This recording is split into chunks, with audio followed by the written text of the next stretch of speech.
Rafah അതിർത്തിയിലുള്ള ഗാസയിലെ Palestine പൗരർക്ക് പുനരധിവാസ പദ്ധതിയുമായി ഇസ്രായേൽ. റാഫയിൽ സൈനിക നീക്കം നടത്താതെ ഗാസയിൽ നിന്ന് ഹമാസിനെ പൂർണ്ണമായി നീക്കം ചെയ്യാൻ കഴിയില്ലെന്നും ഇസ്രായേൽ ജനതയ്ക്കും ഇസ്രായേൽ രാഷ്ട്രത്തിനും സമ്പൂർണ്ണ വിജയം സമ്മാനിക്കുമെന്നും ഇസ്രായേൽ പ്രധാനമന്ത്രി ബെഞ്ചമിൻ നെതന്യാഹു വ്യക്തമാക്കി.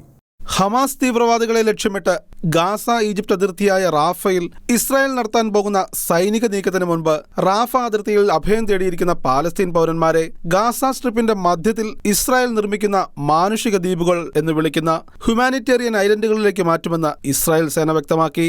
ഇതിന്റെ ഭാഗമായി താൽക്കാലിക ഭവനവും ഭക്ഷണവും വെള്ളവും ഉൾപ്പെടെയുള്ള അനുബന്ധ സഹായങ്ങളും ഇസ്രായേൽ ഒരുക്കും.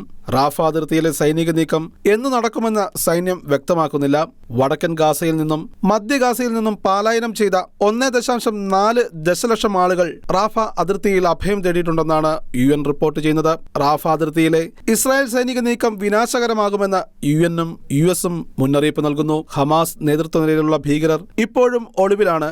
അവർ റാഫ അതിർത്തിയിൽ ഉണ്ടാകുമെന്നാണ് ഇസ്രായേൽ സൈന്യം കരുതുന്നത്. എന്തു വില കൊടുത്തും ഹമാസിന്റെ തടവിലുള്ള ബന്ദികളെ മോചിപ്പിക്കുക എന്നതാണ് ഇസ്രായേലിന്റെ ലക്ഷ്യമെന്ന് പ്രതിരോധ സേനാ വക്താവ് റിയർ അഡ്മിറൽ ഡാനിയൽ ഹഗാരി പറഞ്ഞു. അതേസമയം റാഫ ഓപ്പറേഷനെ കുറിച്ച് കൂടുതൽ വിശദാംശങ്ങൾ തനിക്ക് ലഭിച്ചിട്ടില്ലെന്നും സാധാരണക്കാരായ ജനങ്ങളെ സംരക്ഷിക്കേണ്ട പദ്ധതികൾ ആവിഷ്കരിക്കേണ്ടതുണ്ടെന്നും അവർക്ക് പുനരധിവാസത്തോടൊപ്പം ഭക്ഷണവും പാർപ്പിടവും മരുന്നും ഉറപ്പാക്കണമെന്നും US state secretary Antony Blinken പറഞ്ഞു. അന്താരാഷ്ട്ര സമ്മർദ്ദങ്ങൾക്കിടയിലും റാഫയിൽ പ്രവേശിച്ച് ഹമാസിന്റെ താവളങ്ങൾ തകർക്കുകയും ബന്ദികളെ മോചിപ്പിച്ച് മേഖലയിൽ സുരക്ഷ പുനഃസ്ഥാപിക്കുകയും ഇസ്രായേൽ ജനതയ്ക്കും ഇസ്രായേൽ രാഷ്ട്രത്തിനും സമ്പൂർണ്ണ വിജയം കൊണ്ടുവരുമെന്നും പ്രധാനമന്ത്രി ബെഞ്ചമിൻ നെതന്യാഹു പറഞ്ഞു. ഇന്റർനാഷണൽ ഡെസ്ക് ഷെക്കേന ന്യൂസ്.